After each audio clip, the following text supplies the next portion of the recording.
Thanks for tuning in to the Trap House Podcast. Now a quick word about our sponsors. We have Duke Traps. Check out duketraps.com. Duke manufactures over 40 different models of K-traps, coil spring traps, long spring traps, and body grip style traps. Also, my personal favorite, they have the Duke dog proofs. They come powder coated, perfect on the line. Check out duketraps.com and you won't be disappointed.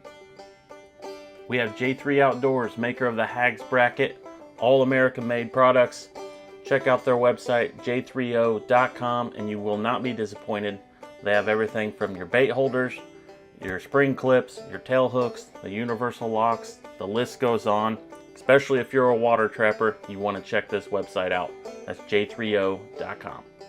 We also have Top Lot Stretcher Company with us. Check out their website at toplotstretcherco.com. Top Lot Stretcher Company handles all your wooden stretcher needs, along with pelt handling supplies and trapping supplies. Check out their website at toplotstretcherco.com. And representing all the girls in the trapping world, we have Trapping Girl Inc. with us. Check out their website, trappinggirlinc.com. They have awesome apparel for the females. There's also kids apparel, lures and baits, things you could use out in the field. Check out their website, trappinggirlinc.com. And there's only one true way to start out the trap line in the morning, and that's with a nice hot cup of coffee from traplinecoffee.com. Check out their numerous collections. They have Trapline Blend, a Kodiak Blend, and my favorite, a Cherry Red Blend, all available at traplinecoffee.com. Also, be sure to check out Weeby Knives. That's weebyknives.com. They have skinning knives, fleshing knives, all your fur handling tools. Check out weebyknives.com. Need a place to sell your fur? Check out Groenewald Fur and Wool Company. They're the largest and most experienced direct receiver of wild fur with over 50 plus years of experience. Their website is gfwco.com.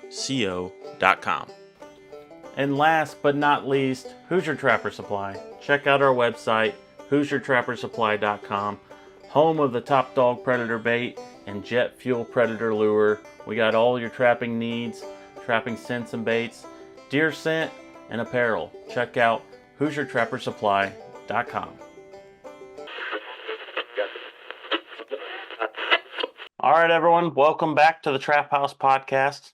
We got some friends on the show today, and if you've been keeping up with Hoosier Trapper Outdoors, you just watched an episode with Matt Bredeweg and Jarod Shake.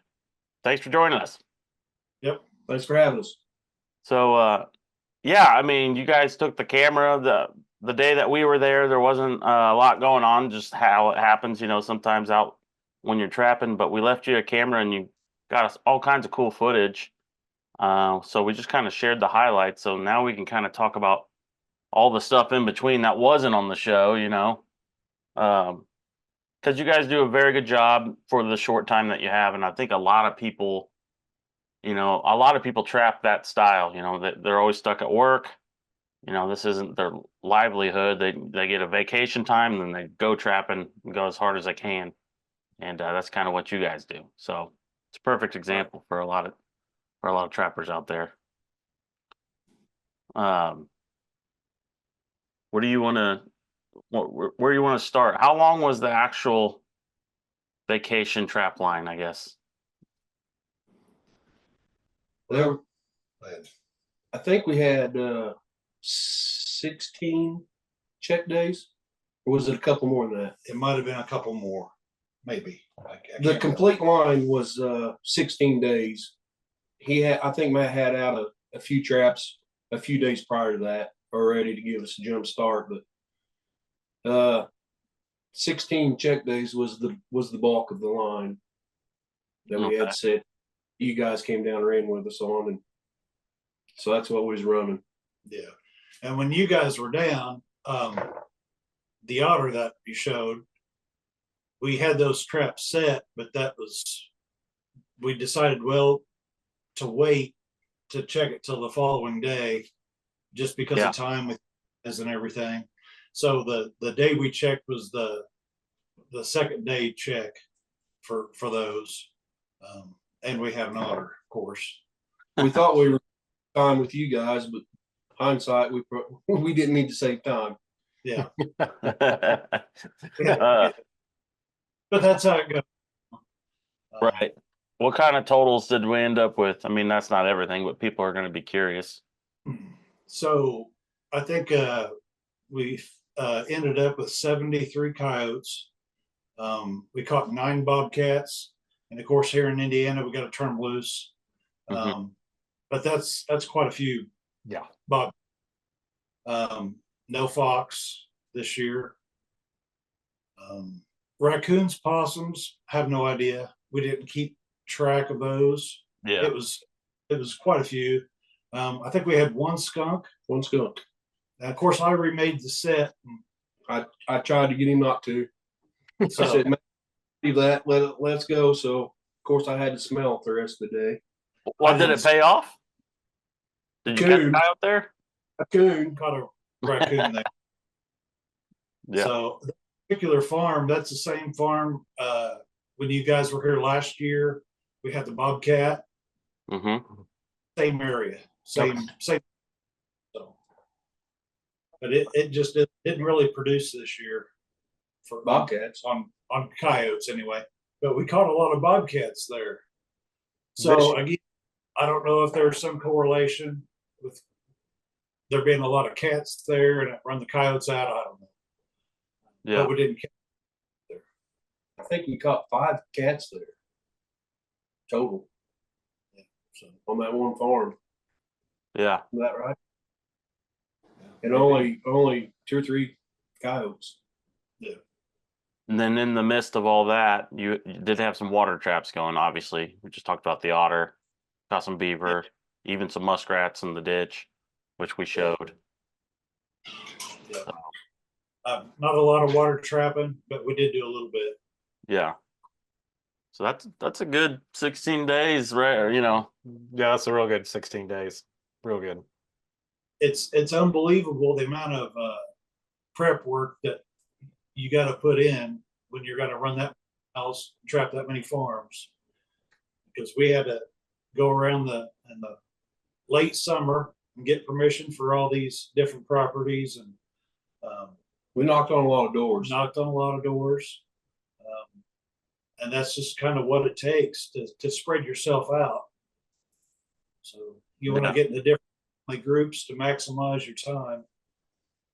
Yeah, you guys, I talked about it in the beginning of the show, but you guys were pretty spread out, which is very important. So you're not really trapping against yourself, farm next door and all that. And Right. I think you mentioned that we had 20 when we were with you. You had 22 stops. I think it was 22 stops. Yeah. Yes. Spread out. I don't know our loop. How big is our loop? I think it was, I don't know if it was 100 miles, but it was really close. It might have been just over 100 miles. Loop. Yeah. Yeah, that's a pretty good run. So definitely. Well, it was actually, I guess it was 23 because of the Mexican restaurant. There you go. Yeah. That's one stop you don't want to miss. Yeah. The next Hoosier Trapper Outdoors, some of that footage, including the skunk you just brought up, that's all on there. So the people will see what we're talking about. You had some great footage on the release of the cat. Not when you're actually operating a catch pole or the board or whatever, but just out of the trap and how they act, and it's kind of cool to see them run away and jump down in the brush. Yeah. Of course, I've caught a lot of cats over the last several years, and I use a catch pole myself.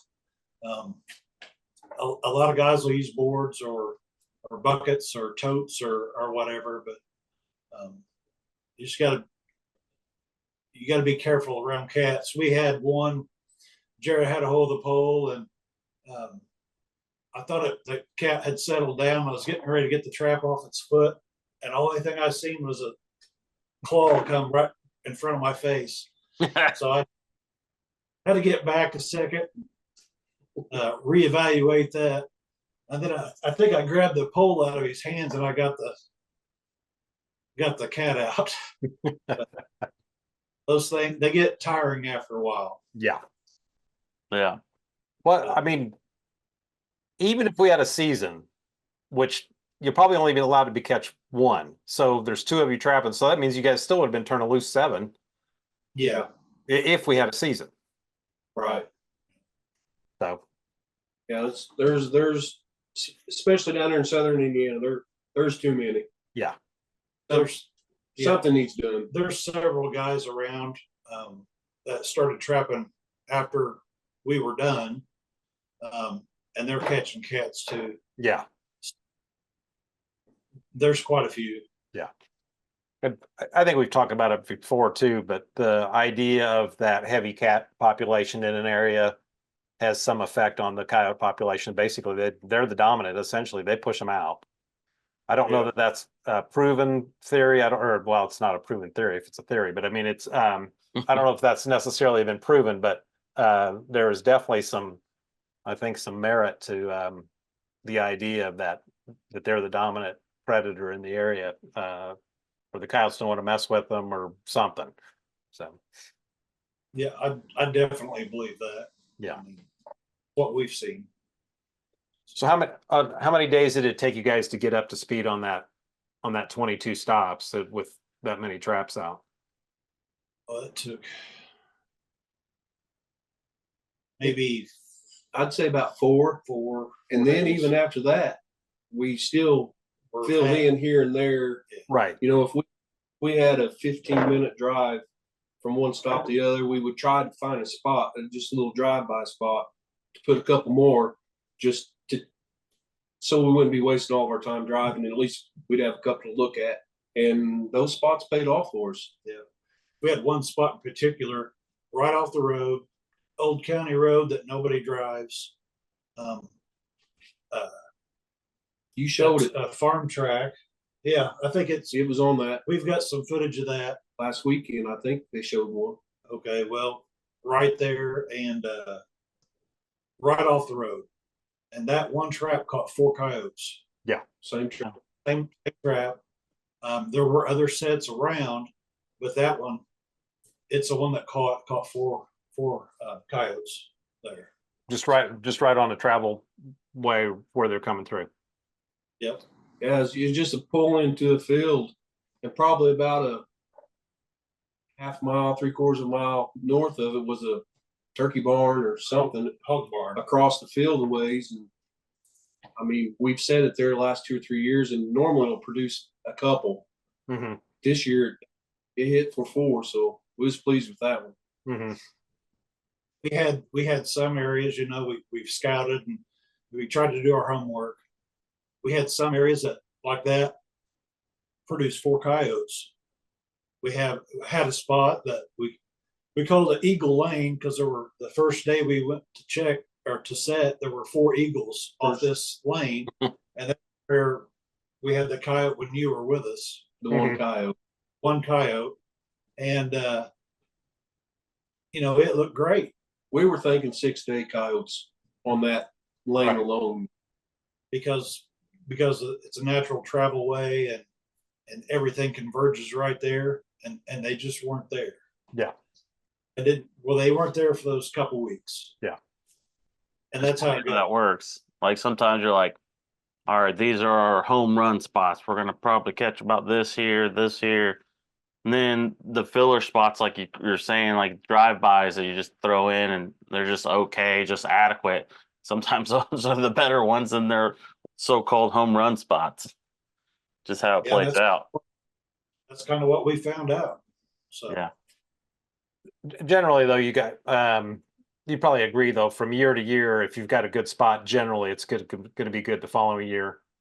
yeah. Yeah. You know, just I mean, there might be some variation in catch, but it's generally going to be, unless there's some drastic change, it's going to be good year in, year out. Yep. And you say drastic change, we had a drastic change on the line this year. There's a stretch where we were not catching coyotes, and we couldn't figure out for the longest time why we weren't catching coyotes.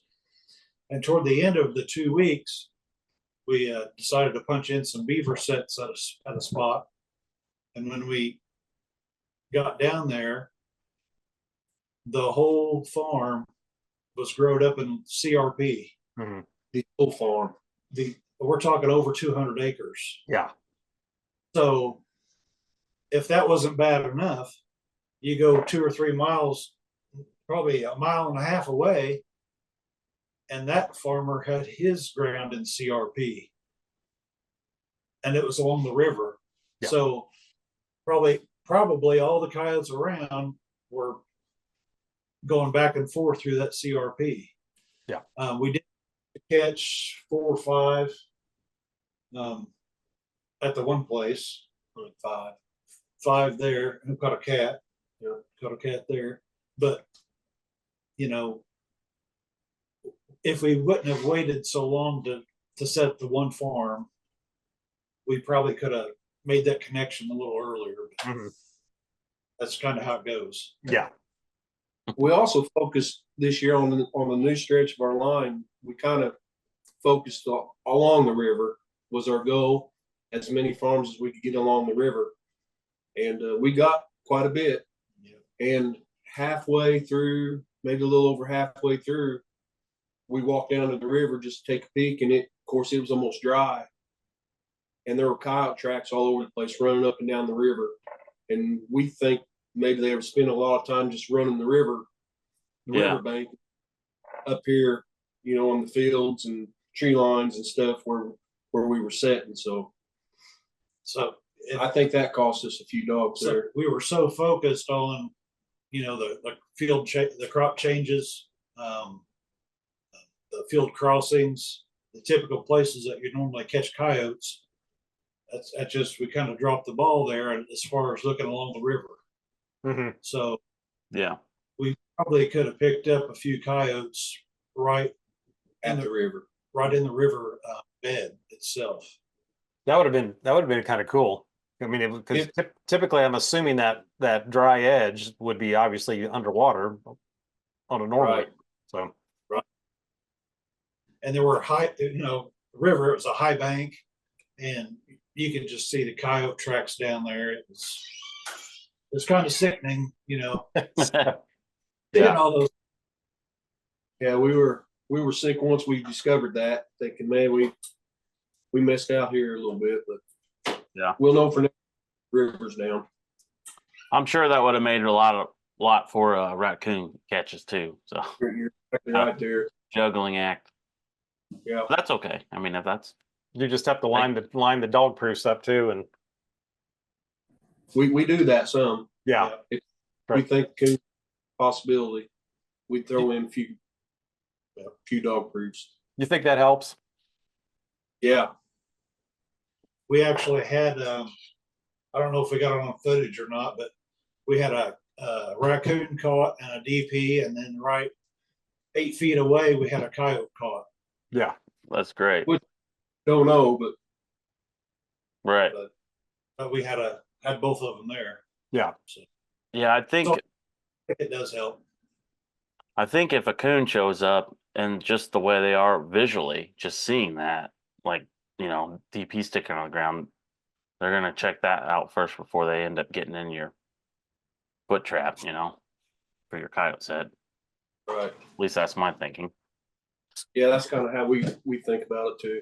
So just to clarify for beginners, when you set a predator line and you're concerned, you get in the brush or near a river, or a place where you're concerned about catching raccoons, and it's okay to catch a raccoon in a coyote set, but then you got to remake it. So it's easier to set some dog proofs to hopefully cut them off before they get to your coyote set, and then so that's what we're referring to here, just for some clarity.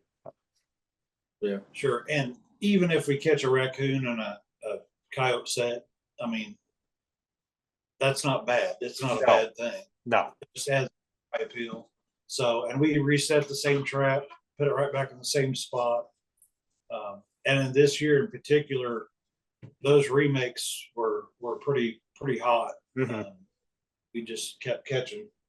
and we probably had 3 or 4 traps that caught Multiple. four alone. Yeah. And then Yeah. several, in remakes. So Mm-hmm. I don't know why we really did well in remakes. Yeah, this is a good topic to bring up because we hear, obviously working at a trap supply store, we hear all kinds of stuff all the time, and different people come in, and we're all on the same page on this as far as making that remake, same trap, same spot. And some guys think that pull out of there and set a trap on the outside and do this, that, and the other. That's fine to do that, but I would definitely make sure that original one's there. I As feel long like as statistically, you would do Yeah. better on a catch in the same exact spot, same trap. Yeah. as long as it's not, you know, a swimming pool there, Right, just as we Yeah. reset it. right. And if it's real bad, we'll try to clean the trap up and put it within real close proximity to that circle. Which we generally have another trap fairly close anyway. So, Mhm. but we like to put it right back in the circle if we can. Yeah. And even if like with you guys, we had to pull the one trap, we just put a clean trap right back down in that same circle. Used all that. Well, it was mud that day, but Yeah. use all that dirt and everything. Same spot. Right. Yeah. So Yeah. typically try to at least put a top covering of whatever's in the catch circle, Local dirt. that dirt over top of our peat moss or wax dirt, whatever. Because you want that smell continuous. You don't want one spot where there's Right. no Yeah. smell. You make your whole new set and then come in with brand new wax dirt and just make a one spot. I could see how, coyotes could shy away from something like that. Right. Or just dig at it out of curiosity because Yeah. it's not the same, or whatever. Yeah. So, Now there's those coyotes that will, you got the catch circle, and that definitely happens where they shy away from it. So I think that's what people get hung up on about the remakes, about just putting a whole nother set somewhere else and forgetting about it like it's no good. 9 times out of 10, I think they're going to get in it, but there are the few that will be like, it's a little overkill with smell, I'm moving on. Right. Definitely reset those. Yeah. yeah, I think that we're dispelling some myths. We get email. I got an email yesterday, and the guy was concerned about something he heard online. That's a few trappers had told him that, or he watched on YouTube or whatever, that a few trappers had said they didn't like wax dirt because the coyotes smell the wax. Well, it's kind of like, first of all, whoever's saying that, how much experience do they have? And a lot of times trappers just want to dog something that's out, not a few trappers. They want to knock something that's already out there, and it's rarely based on any type of proven experience or anything like that. They're just basically spewing crap, essentially. So, the bottom line with all that stuff is that I'm gonna have to edit this show. Spewing crap, Charlie. The bottom line is whatever can keep you going when the weather's not cooperating. Even if it's not 100% ideal, and wax dirt is about as ideal as you can get, maybe it's not as perfect as the local dirt, Right. but if that's freezing up, there's no, you got to start working off of alternatives. Right. Yeah. And Do that or quit. Do what you have to do. well, you've got to make the best of your situation with the time you've got. Right. So if you don't prepare like bone dry peat moss, and it has to be powdery dry. Mm-hmm. If you don't have wax dirt, if you use salt, you're gonna have trip traps from deer and rabbits and all kinds of stuff. I mean, you've got to make the best of your situation. And across the country, it's going to be different, of course, but we made up, 30 gallon, 35 gallons. 35 gallons of wax dirt. We had like 4 or 5 bales of peat moss that we've dried. And we kind of used both. And we still ran out. and we still ran. So we were probably running 120 traps, 130 traps. And then you've got remakes, and then you've got, everything else, going with that too. So depending on how big a line you're going to have, you've got to prepare for that. Right. And bait and lure too. I mean, holy crap. Jarod here, he likes feeding the coyotes before. Got to feed them. I'm kind of stingy. That's I put it on the knife and down in the hole, and I call it good. So He's just being respectful, it's their last meal, so. yeah. But anyway, I mean, if you're going to run a lot of traps, you're going to use a lot of bait, you're going to lure, whatever. You're going to use a lot of peat moss and wax dirt. And, one thing we didn't really have a lot of this year was just regular dry dirt. So we're going to kind of work on that next year and just have dry dirt on hand. But, if you're coyote trapping, it seems like you got to have Right. all these different things to prepare for whatever weather you're going to get. Right. And you never know what you're going to get. So. Yeah. Are you going to make more wax dirt or just stick with the amount you had and make it work, or? Oh no, we're going to make more this year. We're going to make more. Okay. And we're trying to find some like black dirt too to make some out of for our black dirt farms. Mm-hmm. Blend a little bit. And that's something too. I mean, depending on where you're trapping, we've got some farms where that dirt is as tan as can be. Yeah. And we've got other dirt that it's just coal black. Coal black. So, and you want to try to match it the best you can to blend it in so it doesn't raise any extra suspicion for the coyotes or whatever. So it's process. Yeah.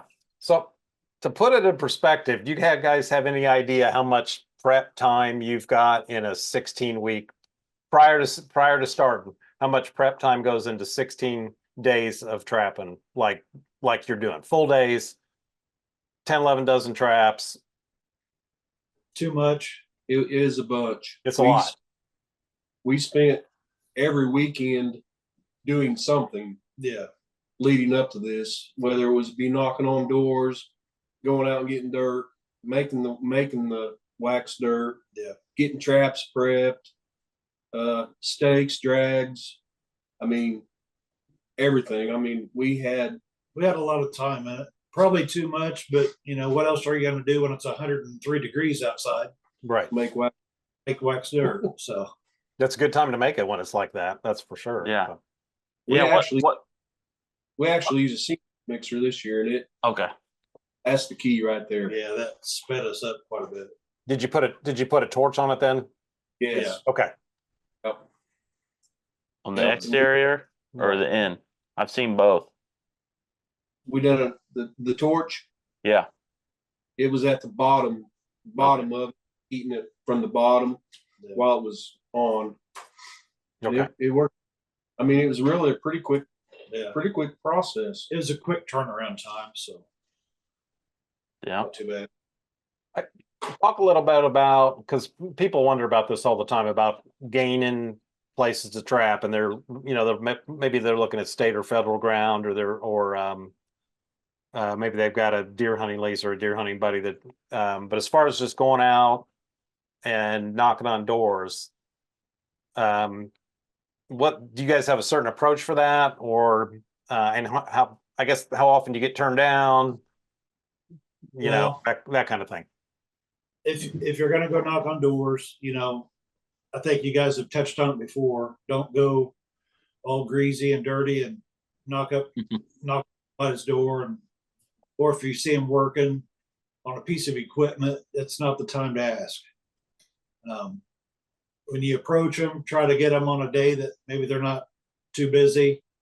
Definitely not when they're planting or picking. That's not good times. Right. Do it in the summertime or whatever.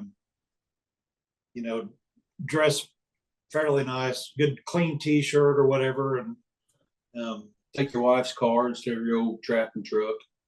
So just be respectful. Tell them what you're wanting to do. One thing that worked for us a little bit this year, which we got turned down as much as we got permission. Okay, But so it's about 50-50. Probably. Maybe not quite. On the newer line that we're talking about, it was probably 50-50. But the properties that we've trapped in the past, we actually had landowners calling other landowners that were their neighbors to say, hey, you need to have these guys in there to trap your beaver or catch those coyotes that are bothering your cows. So that works out really well too. Mm-hmm. You build a relationship with the landowners and be good, on their property, be respectful of their land, and they'll have you back. Mm-hmm. And they also will gain you access to other properties. So that's what I was getting.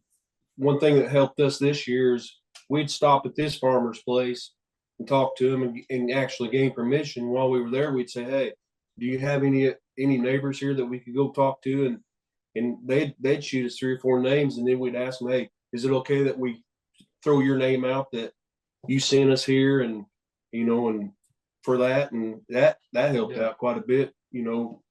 Having this farmer send us to other local farmers, and that gained us quite a bit of ground. Yeah, one of our biggest grounds this year. Yeah, it got us on there. So just be polite and respectful, and keep at it. I mean, and you talked about like guys with leases. Mm-hmm.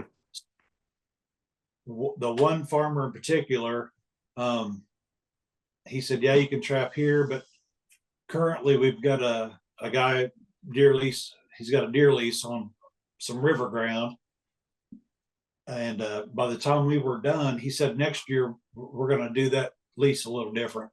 We're going to try to get you guys in there to, they had beaver problems to catch beaver and coyotes over there. So, and he actually called us a couple of days on his property, and we caught a couple of coyotes, and him and his grandson, and they really enjoyed it. So I think that helped us too. So we were great then. So it worked out. That's pretty great. good. I think too, some people will go knock on a couple doors, and I'm probably guilty of this, and you get turned down 2 or 3 times, and then you get kind of discouraged. It's like you just got to push through it and go knock on some more doors, so. Well, yeah, you can't let it get discouraged. So something else I did this year, I made up business cards. I put this ugly mug on it and a few coyote pictures and beaver pictures that I had, and just have my name and phone number and my address on it. And some people that said no, they took my card because they said, well, we have another trapper trapping the place. I said, well, that's okay. I know him. He's a good guy. And they said, but if he doesn't trap this year, we might be getting a hold of you. Mm-hmm. So you always want to try to leave a positive impression on a landowner, even if you're not going to be trapping their place. Right. Sometimes later on down the road, it might, benefit you. Right. You might be in a place. Yeah. So, but it doesn't hurt to ask. And you can always leave a card. So you can say, if you ever have any problems with, beavers or coyotes or raccoons or anything, feel free to give me a call. Yeah. What's that old saying? Or a closed mouth doesn't get fed. So you better ask, because it's not happening if you don't even try. That's right. And it doesn't hurt to ask. Yeah. The worst they can do is say no. But one funny thing, we stopped knocking on this one farm. We didn't know him at all. What, 1,000 acres probably? Yeah. Of beautiful ground. This is a sickening story. And we talked to the Son. yeah, the son, but the mom was real polite. I think she wanted to invite Matt in for a glass of tea. A real nice old lady. But the son got involved, and like I said, sitting on 1,000 acres probably. And he finally said, all right, I'll tell you what, You can trap from that ditch to that ditch and on that side of it, and that's it. It's 100 yards of dried up ditch. So we just said thank you and went about our way. We never went there. Yeah. But Yeah. And you'll have those. Yeah. There's a certain age group of landowners or farmers or whatever that they've inherited some ground and they want you to know that that's their ground or whatever, and basically don't want anybody doing anything on it, which that's fine. It's their ground, but Right. it just we ran into a couple of those this year, so which is kind of a new experience, I guess, for me. Yeah. Running into like that. So The running around with you that day and last year, you guys do have some beautiful farm country. I mean, it's perfect Midwestern coyote trapping. yeah, Wish we had a little bit more of that right here where we're at, but yeah, it's nice. We're up against so much urban sprawl where we're Yeah. at that we would have to drive quite a ways to get. Well, I don't even know if we got a nearby county that's got gravel roads. So, wow. that Yeah. just to give you guys an idea. yeah. Yep. A good gravel road around Indianapolis. here is better than our highways. What's that? A good gravel road around here is better than our highways. Yeah. Yep, I believe it. Yeah. Huh. So, Now, Jared, go ahead. Have you guys lost a lot of ground to trap from urban sprawl? Oh yeah. Yeah, it's getting worse. About to lose one of the first places I ever caught a coyote in my life. Probably here very soon. Next few years. So Yeah. a big development going in. A spot that I literally trapped when I was in first started, that 14 years old or whatever, however old I was. Trapped all these years in the landowner's Son. son or daughter built a house on it, in that part. So that was just, that basically ended that. Yeah.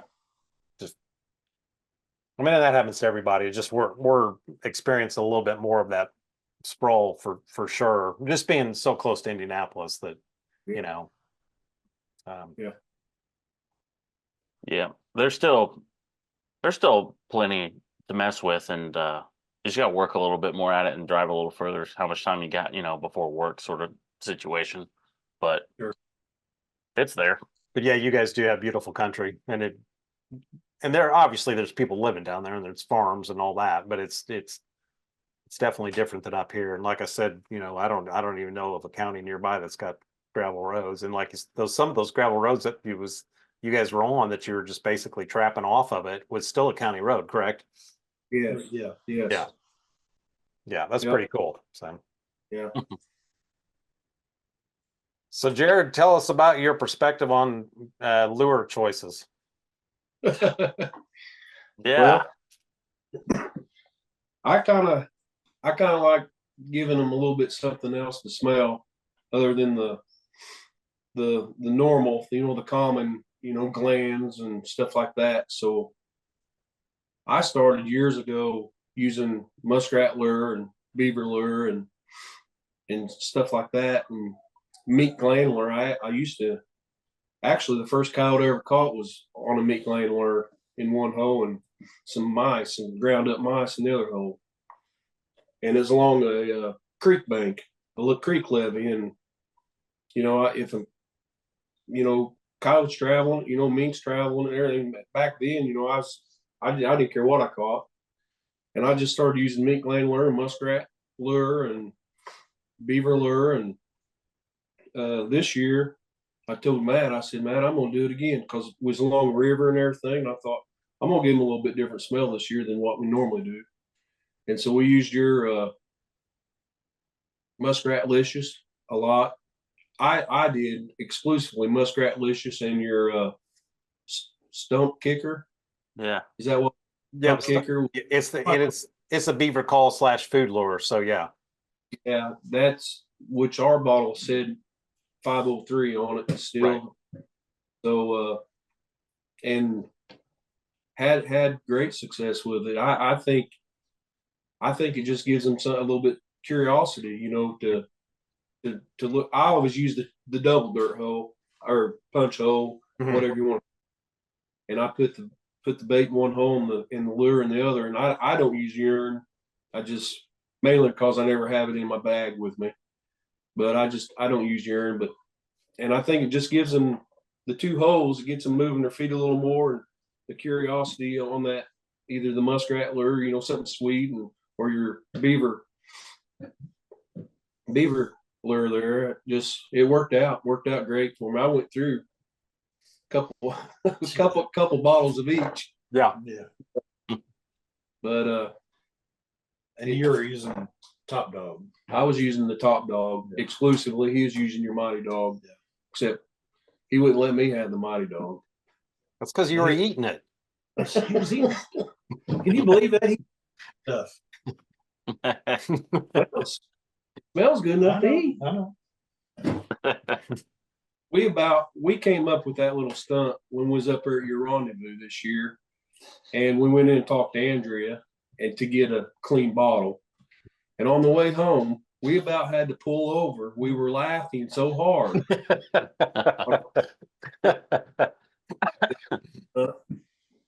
And we laughed about it all the way up until the day we done it. But yeah, it was fun.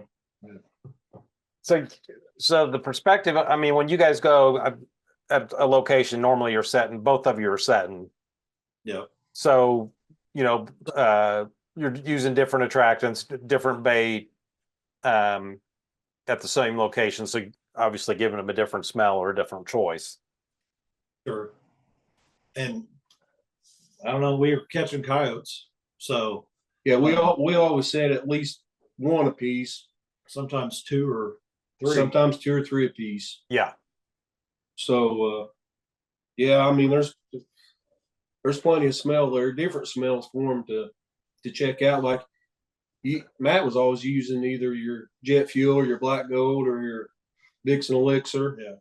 In his combination with the Mighty Dog, and I just exclusively use the Muskrat Licious and the Stump Kicker, the 503, with the Top Dog, and it probably ended up being about 50-50, didn't it? Yeah. On catch rate. I mean, there's a few days we had doubles, so just they'd come through, and some of them we'd catch and some of them we didn't, but we caught several of them. Yeah. So now, do you use urine, Matt, or no? I do. Yeah. And sometimes on a lot of them, I'd use a little bit of sheep's wool. And I just use one dirt hole.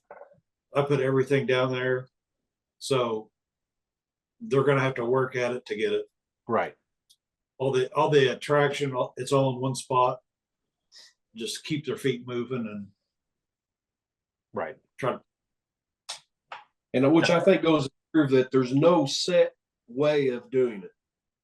You know, Matt does a single hole, you know, and he sets his trap really, really, really tight to the hole. Sometimes my trap just falls where it falls with the two holes. Sometimes it's really tight. Sometimes it might be 3 inches back. And there's no set in stone way of doing it. Mm-hmm. You know, just play around and try it. You know, he has his way, I have my way, and they both work. Right. Right. Yeah. Go ahead. I was gonna say he's pretty meticulous about making sure it's bedded rock solid. Me, I'm kind of sloppy. He's sloppy. I get it down, twist it, and I cover it over. You know, and I kind of run with it. It's seated good, but it's probably not bedded as solid as it should be. But still catches dogs. I'm still catching coyotes. Yeah. Now, did you think you would have compared to Jarod? Did you have more flip offs, or would you just? We didn't really, did we? No. No, not really. Most of our biggest problem was either cows or deer. Yeah. Okay. So you had it bedded good enough to some extent. Yeah. I just take a little bit more time and make sure mine's Yeah. a little bit more picky about making sure it absolutely is solid, which goes to show you maybe I'm wasting a little bit of time, but Well, I don't think that. I mean, I get my trap in there and I give it a twist. It's in there. It's locked in, but I just kind of pound them in and cover it over and go. move on. Yeah. Yeah. Spend a lot of time messing with it or whatever. And you know, when we check them, we drive by, and if we can see that there's nothing caught, the trap's not flipped, we just keep going. Yeah. We leave it alone. That's a big thing. If people want to get out there and really look at it every day and mess with it, it's not the thing to do. I had one set that I told Matt for the last week that we're going to have to bring a metal detector when we pull, because I didn't even have any idea where it was. Mhm. Look, a coyote got in it and showed us where it was. Luckily, but That's the best way to do it. yeah. So what are you guys' thoughts? Like the day we were with you, you just caught the one coyote, and then the next day you guys did really well. And we all know that happens. It's completely normal. But what do you guys think is the reason for that? In other words, why is one night better than another night? Especially if within like the 24-hour frame. Sometimes you can say, well, full moon. So, but that'll be normally several days. That's kind of crappy. And then you get some. Coyotes being coyotes. Yeah. Some nights they're gonna run, and some they're not. Yeah. Oh.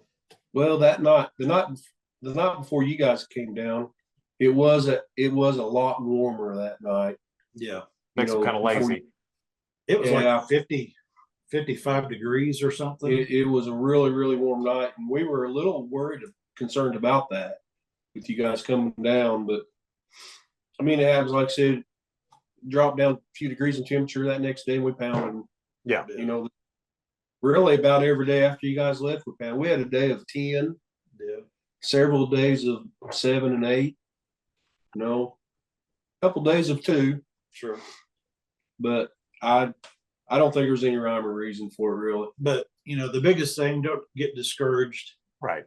You know, leave your traps, let them work. They're going to come through.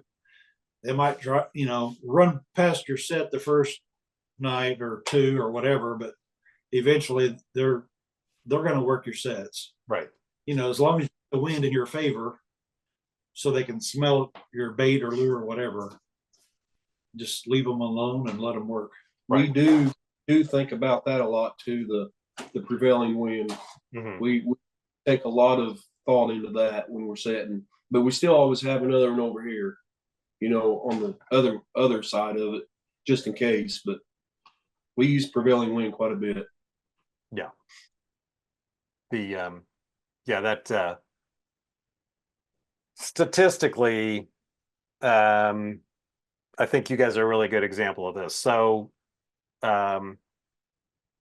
16 check days, 22 stops, roughly 10 dozen traps.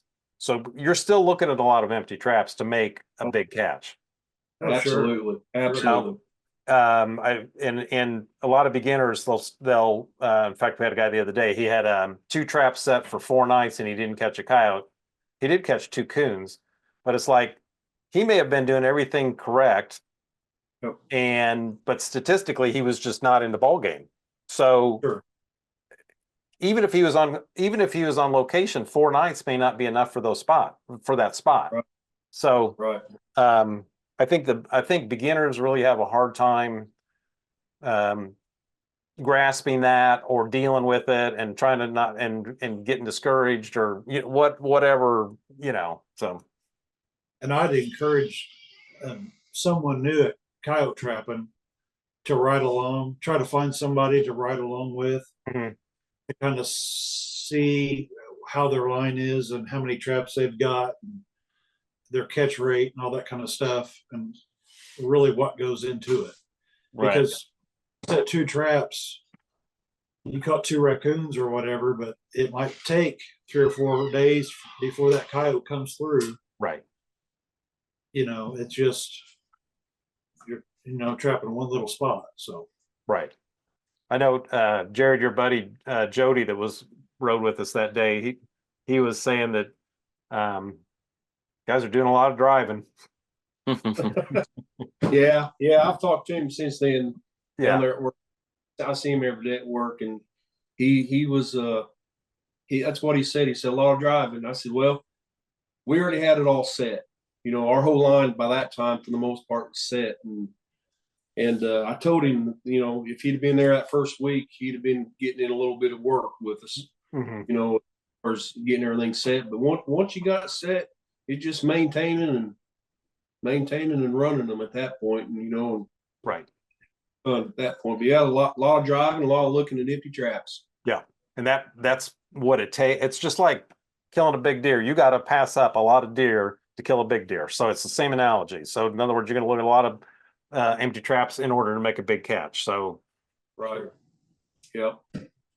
And that's also one reason why we set so many, is because we want to catch, right. We the ones that come through. So maybe we set farms too heavy, so maybe we set too many traps, but we want to catch them when they come through. 2 weeks. So we want to get them on the front through if possible. Right. So sometimes we are guilty of oversetting a spot or two, but we want to get them while we're there in 2 weeks. Other than using equipment, I don't think there's really a downside to oversetting necessarily. Do you? No, I don't think so. I mean, within reason. Right. Farm around here, if we have a crop change or a field crossing, put 4 traps there. We got both sides covered for the wind and whatever. So 4 traps, it's covered. I wouldn't set 8 or 10 traps on one crossing. I wouldn't. 4 at the most. But we had the one farm, there was a crossing here, and we had 4 in, and it wasn't 200-300 yards. Yeah. There was another really good crossing that we actually just discovered at the end of last year. We had 4 more in right there, and shoot, we had a doubles here and several singles. I mean, 300 yards apart, we had 8 traps, and right. both spots caught coyotes. So I don't think swamping them like that, it affects them that bad. Yeah.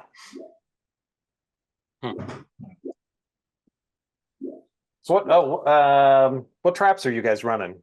You guys kind of run a mix, don't you? Yeah, it's a hodgepodge. Run a lot of 550s.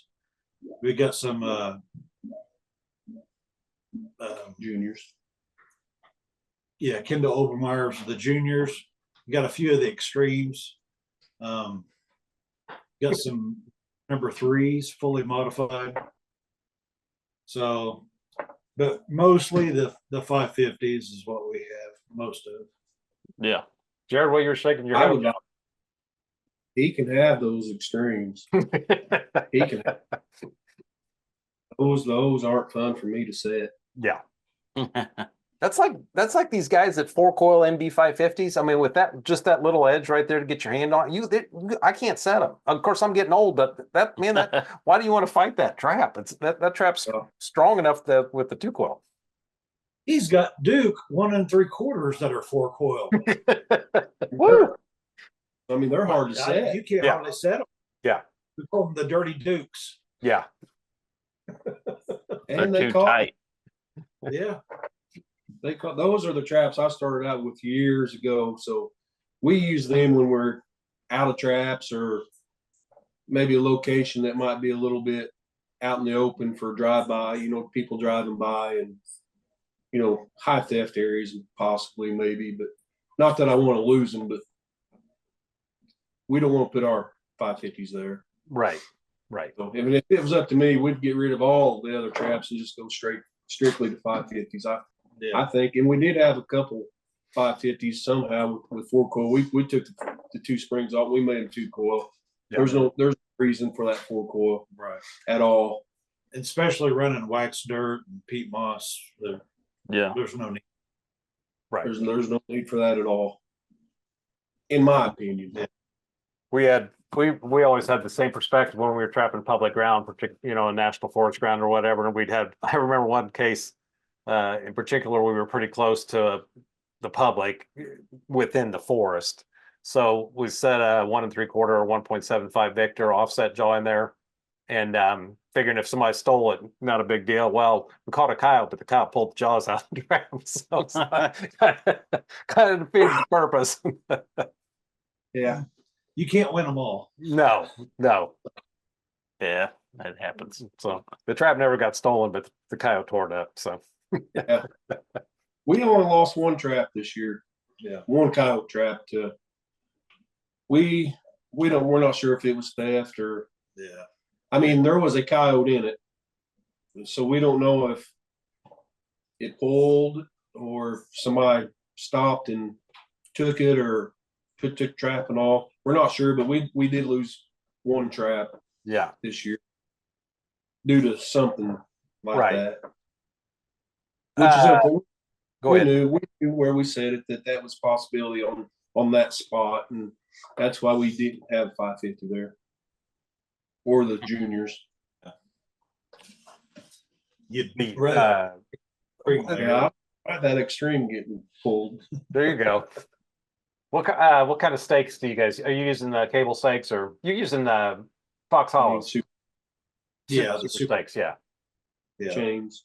Yeah. And we did have a little bit of trouble with those. Yeah. It had to be the stake itself, Yeah, we thought maybe it was our driver. but it was the stake itself. You blew So you blew through the point, right? Or the Like, a couple of them, yeah. yeah, So- and then our driver was getting stuck in them also, and I mean we had to put the winch on, pull the whole thing back up, and start all over. Yeah. And the stake driver was down in the stake, and so we ground our stake drivers down and everything, trying to make it. And it ended up, we're pretty sure it ended up being the stakes themselves or the anchor. yeah. The super stake itself. And I did actually break my hammer down driver. I busted the cable off of it. Well, that's not that big a deal. But then the what do you call The it? little top The head. round. Yeah, Well, the head. the pin in the middle that holds the head on, Oh, broke that. So don't know really how I broke that sleeve or whatever, but it busted, and then the head come off. Which I went to a hardware store and got a new one and got it fixed. So Right. not too big a deal, but I was able to break it. I guess something else. Yeah. That stake driver holds up. Yeah, Good. it's a good stake driver. It really is. But I'm just hard on things. I break stuff all the time. So Well, that's just we're me. getting I mean, that's a lot of use though, too. that's a lot. That's a lot of use. Yeah. So, yeah, that's one thing we tell everyone on the show, and it's good to have backup equipment, like multiple of the same, whatever your favorite tool is. Get a couple of them just in case, Yep. or in the truck or whatever. I mean, you might break it. You might leave it at the last set. You might, whatever. So it's always a good idea to have plenty of backup stuff. Yeah. It's a must, especially coyote trapping, because you're gonna have problems and breakdowns, and it's gonna happen. Yeah. So I know this year we had a flat tire on the trailer, we had a flat tire on the ATV, we had busted the gate on the trailer, the lift gate, a little bit of everything, Yeah. So he busted a hammer. Yeah. Busted my hammer. I busted the driver. We busted stakes. It's going to happen. Yeah. Have backups. backups or good landowners to help us out. Sure. Yeah. After the flat tire, we started hauling around a Bloomfield jack and tools to get the tire off. Yeah, he got the mule stuck one day, so that was good. Yeah. He was driving when it got stuck. So he pulls it up there and it's almost stuck. And then he said, well, let's go. And I put it in reverse and we're stuck. Buried it. Yep. Farmer came to our rescue though. Yeah, pulled us out. We were good to go in 30 minutes. So That was fortunate. Yeah. Yeah. Yep, yeah, that's the thing about that stuff. When you get that kind of stuff stuck or four-wheel drive truck stuck, it's bad. It's stuck. Yeah. So, things like that are going to happen. It's all part of. So are you guys you done for the year? You're going back out or? I just pulled the rest of the beaver traps today. I think I might have 2 more spots to catch some beaver. I'm just waiting on the permission to get finalized, I guess. There's another spot we're going to go back into and catch some more coyotes. So I've got one of those fancy cameras, so it's sending me pictures of coyotes again. So I got to go get more coyotes. So It's close though. It's a close farm, close to home. We can run it pretty easy. Between one of us, we can run it before or after work. Okay. It's going to be just out of the truck line. Yeah. Good deal. That was one thing too. I noticed when you guys were running that many locations that you guys had it pretty efficient in terms of you're not walking very far from the vehicle. And that was planned. We planned that. Yeah. Well, I mean, you can't spend time walking. no, if you're going to set that many traps, that cover that many miles, that many farms, you've got to be able to drive right up to it and move on. You can't waste time. Yeah. And we tried to make sure that we could do it out of the truck instead of the buggy, unless it was raining, which we had to use the buggy a few times this year. But for the most part, we was able to go right out of the truck, and for time and efficiency, that really helped us there. Yeah, that's very significant, so. Yeah. I mean, if somebody wants to put a pack on, pack basket on and go walking, that's fine, but it just doesn't fit into a higher production long line like you guys were doing. So you're not going to put out a big number of traps like that. Right. And you're still trapping the same coyotes when you do that too. So yeah. And we learn every year. We've learned this year a couple farms we're going to set up a little different next year, just by what we've seen and what we learned, and just learn every time you're out there. Pay attention. Yeah. Well, yeah, this has been great. You guys got any last minute thoughts? Don't get your buggy stuck. Don't get your buggy stuck. If you're going to plan on setting a lot of traps, we want to catch a lot of coyotes, line up a lot of ground, try to be prepared for the weather, wax dirt, peat moss, whatever.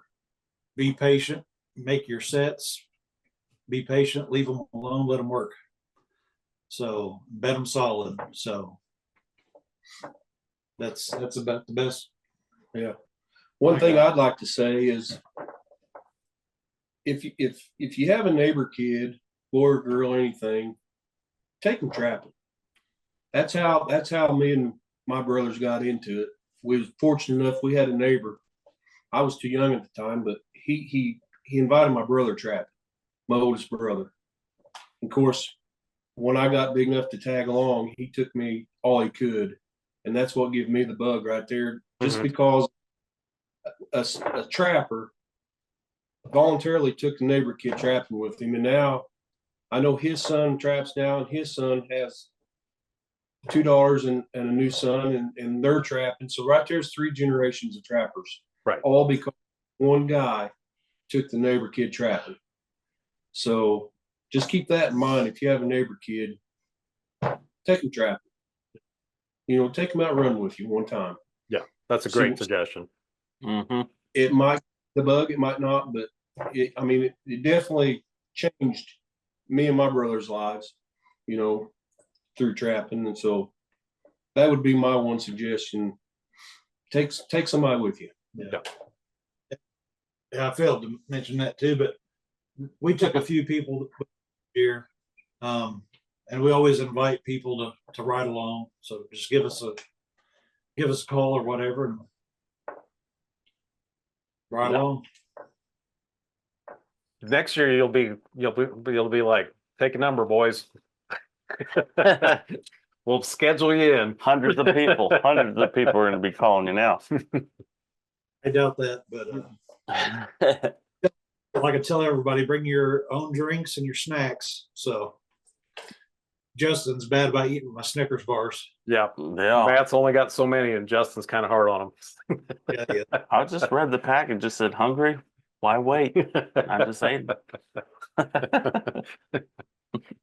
We appreciate it, guys. Yeah. Everyone up there, check out Hoosier Trapper Outdoors next week to see some more of the highlights of some of the stuff we talked. I got most of it. I don't even have it fully edited yet, but I got most of it there, and you'll see some doubles on there. Oh yeah. Oh, Matt's getting fancy with this. That could be another tip, you know, wear some fur out there. You got to bring it back. It's a nice coyote jacket. Wait, can you give us a backstory on that real quick? The coat? So, I've never had anything made from fur. So last couple of years, I thought, I want to have a coat made. So I got a hold of a gal on Facebook, Deanna McCormick, and she looked like she did great work. Talked to her, messaged her, and long story short, I got this great coat. Caught all the coyotes myself. I sent the coyotes to get tanned at Sleepy Creek Tannery. Did a great job, and then sent them off to Deanna.